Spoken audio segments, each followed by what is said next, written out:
გამარჯობა ბავშვებო. ახლა Fortnite-ში უნდა გაჩვენოთ, როგორ უნდა აიღოთ ლეველები. ხედავთ, ხედავთ ამ ტიპს. არის თამაში, მაგრამ ამას ამ ბოტს მოვყავ და მერე გაჩვენებთ.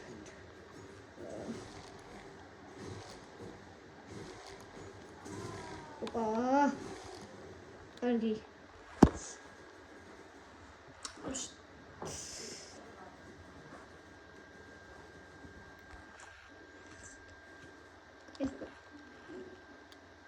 გაჩვენოთ.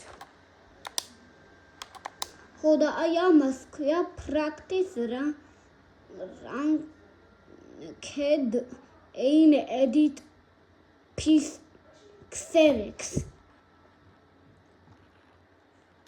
და aim-ში შეხვალთ რომელიმე საიტში და აი tracking-ი აიჭიეთ ბოტი მოკალით და წესი მოგემატება XP-ები რა.